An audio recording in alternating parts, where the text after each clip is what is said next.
நண்பர்களுக்கு வணக்கம். அடுத்ததாக கும்பராசி சனிப்பெயர்ச்சி 2025 இந்த மார்ச் 29 நடக்கிற சனிப்பெயர்ச்சி என்ன பண்ண போகுதுன்னு பார்க்கலாம். பொதுவாக சனினாவே சனியை கடந்து வந்தவங்களுக்கு தான் தெரியும். ஏற்கனவே முதல்ல இருந்த மகர ராசிக்காரனும் திருவாதிரை மிதனமும் பட்ட அவஸ்தை அவங்கள கேட்டால் சொல்லுவாங்க. இப்போ கும்பராசிக்காரங்களும் கடகராசிக்காரங்களும் பாதிக்கப்பட்டீங்கிறது தான் உண்மை. இப்போ கும்பராசியிலேருந்து சனி விலகி ராசியிலேருந்து சனி விலகி போனால் ராசிநாதனாக இருந்தால் கூட அவர் ராசியிலேயே இருக்கிறது மிகப்பெரிய பாவத்துவம் அப்படிங்கிறது கடுமையான விளைவுகளை ஏற்படுத்தும். ஒருவேளை ராசிநாதன் பிறந்த ஜாதகத்தில் ராசிநாதன் ஒரு சுப தொடர்பில் இருந்தாரே ஆனால் பாதிப்புகள் உண்டு, குறைவாக உண்டு. எந்த சுப தொடர்பும் இல்லாமல் பாவ தொடர்பு இருக்கும்போது மட்டும்தான் கும்பராசிக்காரன் கடுமையாக பாதிச்சேன். நிறைய பேர் கும்பராசிக்காரன் ரோட்டுக்கு வந்துட்டான்னு நம்ம சொல்லலாம். ஒரு 80% பேர் பாதிக்கப்பட்டீங்க கடுமையாக. பணத்தாலும் பொருளாலும் செல்வாக்களையும் குறைஞ்சி போய் மானம், மரியாதை, கௌரவம், அந்தஸ்து எல்லாத்தையும் இழந்து ரோட்டுக்கு வந்து நிற்கிற நிலை, ஊரை விட்டு ஓடுற நிலையே வந்தது. கடன் பட்டு ஊரை விட்டு ஓடக்கூடிய ஒரு நிலை எல்லாமே கும்பராசிக்காரன் சந்தித்த ஒரு விஷயந்தான். அதாவது கும்பராசிக்காரர்கள் இந்த பொதுவாகவே ஒரு மனுஷன் கடுமையாக பாதிக்கிறது ஜென்மச்சனியும் அஷ்டமச்சனியும் தான். இப்போ பாதித்த அமைப்பு எடுத்திங்கன்னா கும்பமும் கடகம் தான் அதிகமாக பாதிச்சுது. அதில் நல்ல இப்போ நிறைய பேர் என்ன பண்ணாலும் அவங்களுடைய எவ்வளோ வசதி, பணம், காசு இருந்தாலும் ஒரு விதமான பயத்தை கொடுத்தது. ஜென்மத்திலையும் அஷ்டமத்திலையும் சனி வரும்போது கண்டிப்பாக பயத்தை கொடுத்துருக்கு. கும்பராசிக்காரன் கடகராசிக்காரன் பயந்து என்கிட்ட சில சந்தேகங்களை கேட்டது எத்தனையோ கடகராசிக்காரர்கள் கும்பராசிக்காரர்கள் என்னை பார்த்தாங்க, கேட்டாங்க, என்ன சார் இப்படி இருக்கு, என்ன அவன் மிரட்டுறான், இவனால் என் உயிருக்கு பாதிப்பு வந்துடுமா, இவனால் என் சொத்துக்கு பாதிப்பு வந்துடுமா, இவனால் என் பிள்ளைங்களுக்கு ஏதாவது பாதிப்பு வந்துடுமா, ஏதாவது பிள்ளைங்களை பண்ணிடுவானா, எத்தனை பயம் எத்தனை விதத்தில் கொடுக்கணுமோ அத்தனையும் கும்பராசிக்காரனுக்கு கடகராசிக்காரனுக்கு கொடுத்துச்சு. உண்மை அது ஜாதகத்தினுடைய பேசிக் அடிப்படை கிரக அமைப்புகளை வச்சு தான் அவனுக்கு பாதிப்பு வருமா, எதிரியால் தொல்லை வருமா, எதிரியால் சிக்கல் வருமா, பண இழப்பு வருமா, பொருள் இழப்பு வருமா, ஒவ்வொரு பாவத்தையும் கனெக்ட் பண்ணி தான் நாம் அவங்களுக்கு பதில் சொல்லியிருக்கிறோம். நான் சொன்னவங்களுக்கு பாதிப்பு வராதவங்களுக்கு பாதிப்பு வரல, பாதிப்பு வர்றவங்களுக்கு பாதிப்பு வந்தது. அதில் அந்த ஜென்மச்சனின்னு வரும்போது எல்லா வகையிலையும் பங்கப்படுத்தும். அஷ்டமச்சனி ஜென்மச்சனி பங்கப்படுத்தும். குழந்தைங்க பேரை கெடுக்கும், இல்லைன்னா குழந்தைங்க நல்ல வேலையில் இருப்பாங்க, அந்த வேலையில் அவங்களுக்கு ஒரு பேரை கெடுத்து வேலை விட்டு போகிற அமைப்பு, இல்லைன்னா வேலையில் சஸ்பெண்ட் ஆகிற அமைப்பு. ஒரு ரிமார்க்குன்னு வந்துட்டால் கூட அது மன உளைச்சல் ஆகிடும்ல. பிள்ளைங்க ஒரு பயம், அது அப்பனுக்கும் பயம் வந்துடும், குழந்தைங்களுக்கும் பயம் வந்துடும், இல்லை பிள்ளைங்களுக்கும் பயம் வந்துடும். இல்லை அந்த ரிமார்க் அப்படிங்கிறது தொழில் பண்ணிகிட்ருக்கிறவங்களுக்கு, காலேஜ் ரீதியாக படிச்சுக்கிட்டு இருக்கிறவங்களுக்கு, குழந்தைகளுக்கு அஷ்டமச்சனி அப்பனுக்கு நடந்தாலும் சரி, இல்லை அந்த குழந்தைக்கே நடந்தாலும் சரி, கெட்ட பெயர் சும்மாவே வரலாம், இல்லை அப்படின்னா நிஜமாகவும் வரலாம். இதில் என்ன சார் சும்மா வர்றது நிஜமாக வருது? அடுத்தவன் சும்மாவே பேசிக்கிட்டு இருந்தால் அந்த பொண்ணு பேரை கெடுக்க பார்ப்பான். ஆனால் அந்த பொண்ணுக்கு அந்த ஒரு எண்ணமும் இயல்பும் அந்த சிந்தனையும் அங்கே வராது. அந்த மாதிரி வர்றது சும்மா வர்ற பேர். சில குழந்தைங்க தானாக போய் மாட்டிக்கும். அஷ்டமச்சனி காலகட்டங்களில், ஜென்மச்சனி காலகட்டங்கள் தான் காதல் போன்ற விஷயங்கள் எல்லாருக்கும் வருதா? கும்பராசிக்காரன் எல்லாத்துக்குமே அந்த மாதிரி வருதா? லவ் பண்ணுறாங்களா, காதலிக்கிறாங்களா, வேற ஒரு பையனோட ஓடி போயிடுறாங்களா அப்படின்னா எல்லாருக்கெல்லாம் கிடையாது. அந்த அமைப்பில் 7ஆம் இடத்தோடு தொடர்பு கொண்ட திசையை சுக்கிரன் திசையாக வந்தாச்சுன்னா அந்த தப்பு நடக்கும். பாவத்துவங்கிறது ஜென்மத்தில் சனி வரும்போது பாவத்துவங்கிறது பாவத்துவம்னா என்ன? புத்தி குறுக்கு புத்தியில் வேலை செய்கிறது. தப்பு ரைட்டுன்னு எதுவும் தெரியாமல் எங்கள் பாட்டுக்கு என்ன ஆகிட போகுது, நம்ம போகலாம், நமக்கு அவனே தான் பெருசு, அவனே தான் உசுறு, அவனே தான் வேணும் அப்படின்ட்டு போகிறது. அதனால தான் ஜென்மச்சனி அஷ்டமச்சனி காலகட்டங்களில் ஏற்படக்கூடிய காதல் நிறைவேறாது. நீ வாங்கக்கூடிய தொழில், வேலைக்கு போகலான்னு சொல்லி பணத்தை கட்டுறது, அந்த கிடைக்காது. அந்த வேலை பணத்தை மட்டும் இழப்ப, மற்றதில் இழப்பை மட்டும் சந்திக்கணும், பணத்தை இழக்கணும். பருவ வயசில் இருக்கிறவங்க கௌரவத்தை இழக்கணும். கௌரவங்கிறது என்ன? கெட்ட பேர் வாங்கிட்டீங்கன்னா அப்படி யார் ஒன்று கல்யாணம் பண்ணுறது? அப்போ கௌரவத்தை இழக்கிறது, அந்தஸ்தை இருக்கிறது, மரியாதை இழக்கிறது. மரியாதை பணத்தினாலையும் போகும், கௌரவத்தை உடலால் போகும். உடல் ரீதியான கௌரவம். ஒரு பொண்ணு இன்னொருத்தரும் ஓடி போயிட்டு அது கௌரவ குறைச்சல் தான் இது. அதுக்கப்புறம் நீ உன்னை எந்த வகையிலையுமே ஏற்றுக்க முடியாது, சமூகம் ஏற்றுக்கொள்ளாது. சமூகத்தில் அந்த மாதிரி ஒரு பிரச்சனை இருக்குது.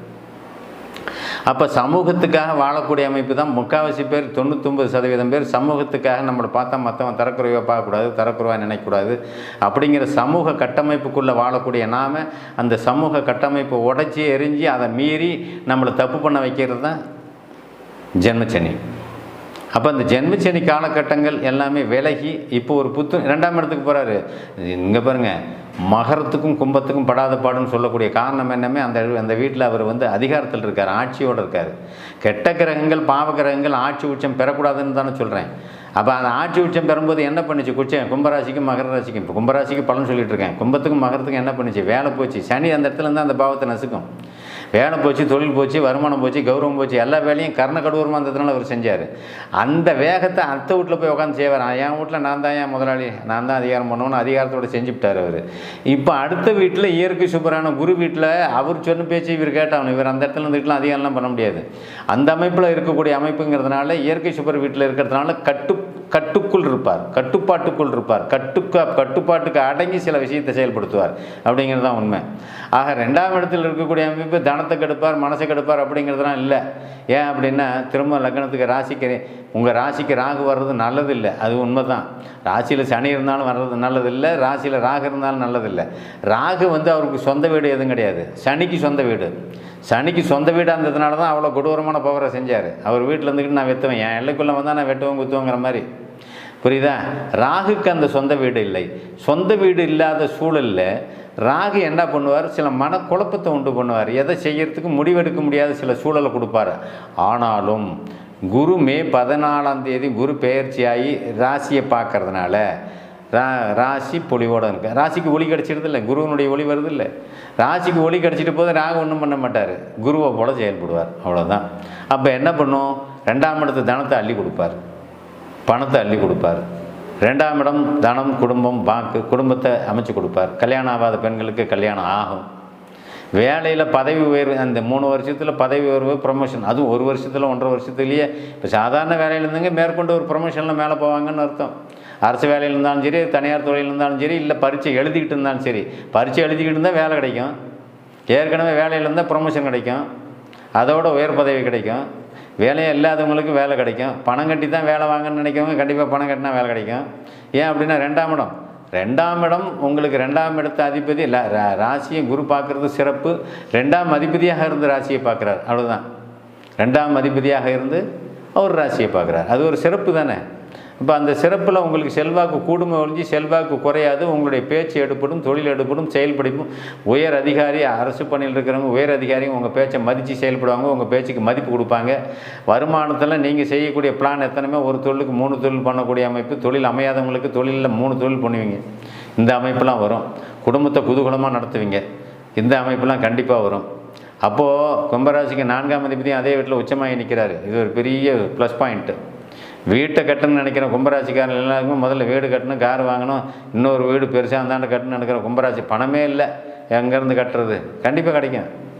அதிர்ஷ்டம் செயல்படும், கும்பராசிக்கு அதிர்ஷ்டம் செயல்படும். அதுதான் 6ஆம் அதிபதியாக கும்பராசிக்காரன் அந்த ராசிக்கு 6ஆம் வீட்டுக்காரங்கம்மா அங்கே ராசியில் உட்காந்துருக்கார், குருவின் தொடர்பில் இருக்கார், அதிர்ஷ்டம் செயல்படும். 6ஆம் பாவகம் சுபத்துவமானால் அதிர்ஷ்டம், அந்த அதிர்ஷ்டத்தை கண்டிப்பாக கொடுப்பார், செல்வாக்கை கண்டிப்பாக கொடுப்பார், நிம்மதியை கண்டிப்பாக கொடுப்பார், சந்தோஷத்தை கண்டிப்பாக கொடுப்பார். நிம்மதி, அதிர்ஷ்டம், செயல், சந்தோஷம் இதெல்லாம் எதை குறிக்குது? தொழில் கிடைச்சாலும் சரி, வேலை கிடைச்சாலும் சரி, கல்யாணம் நடந்தாலும் சரி, இதெல்லாம் நடக்கலையான்னு 2 வருஷமாக 4 வருஷமாக தள்ளி போட்டுக்கிட்டே வந்த அமைப்பில் கல்யாணம் குறிப்பிட்ட வயதில் இப்போ கல்யாண பருவத்தில் இருக்கக்கூடிய பெண்களாக இருந்தாலும் சரி, ஆண்களாக இருந்தாலும் சரி, கல்யாணம் கண்டிப்பாக கைகூடும். இது உண்மை, அதில் எந்த மாற்றமும் இல்லை. அப்போ கும்பராசிக்காரங்களை வருமானத்தை இது வரைக்கும் குறைச்ச வருமானத்தினவங்களுக்கு நல்ல வருமானத்தில் இருப்பீங்க. இந்த ராசியில் சுற்றியும் பகையாக இருந்தாங்க, உறவுகள் அத்தனையும் பகை. 3ஆவது உறவாக இருந்தால் கூட பக்கத்து வீட்டுக்காரன் கெட்டவன் ஆகிடுவான். பொறாமை, உன்னை கண்டு பொறாமை, உன் வளர்ச்சியை கண்டு பொறாமை. இப்பயும் பொறாமப்பட்டுக்கிட்டு தான் இருப்பான். சனி விட்டுருச்சு, இதுக்கு முன்னாடி உன்னை எப்படா ஒழிக்கிறதுன்னு பொறாமப்படுவான். உன் வளர்ச்சியை நிறைய விஷயத்தில் தடுத்து நிறுத்தலாம். பக்கத்தில் இருக்கிறவன் பக்கத்து வீடாக இருந்தாலும் சரி, பக்கத்து காடாக இருந்தாலும் சரி, பக்கத்து நிலமாக இருந்தாலும் சரி. நான் சொல்கிற கிராமப்புறமாக இருந்தால் பக்கத்து வீடு, பக்கத்து நிலம். நகர்ப்புறமாக இருந்தால் பக்கத்து வீட்டுக்காரன் வேறு இனத்தை சேர்ந்தவனா, வேறு ஜாதியாக இருந்தால் எதிரி ஆகிடுவான். நம்மளை கண்டு அப்படி முறைச்சி பார்ப்பான். ஏன்னா இந்த ராசி அந்த மாதிரி அதை செய்தான், நம்மளை எதிரி ஆக்கி விடுது. இந்த அமைப்பெல்லாம் சந்தித்து நீங்கள் கஷ்டப்பட்டு சிரமப்பட்டு எல்லாத்தையும் நல்லவன் நீங்கள் நம்புனீங்க, நம்ப வச்சது ஜென்மச்சனி. ஆனால் எல்லா பயலும் கெட்டவன், எல்லாமே திருடன், சந்தேகத்துக்குரியவன், கெட்ட எண்ணம் படைச்சவன் அப்படிங்கிறத உறுதிப்படுத்திக்கிட்டீங்க. இப்போ சுற்றி இருக்கிறவன்லாம் கெட்டவன் உறுதியாக கன்ஃபார்ம் பண்ணியாச்சு. நீ இதுக்கு மேலே அவனுடைய சாவசமே இருக்கக்கூடாது அப்படிங்கிற லெவலில் யோசிப்பீங்க. அதனால் நல்லவர்கள் எல்லாத்தையும் கெட்டவர்கள் எல்லாத்தையும் உணர்ந்தாச்சு. நல்லவங்க தான் இனிமேல் உங்களோட இணைவாங்க, கெட்டவங்க இணைய மாட்டாங்க. வாழ்க்கை சுறுசுறுப்பாகவும் விறுவிறுப்பாகவும் இருக்கும். நன்றி, வணக்கம்.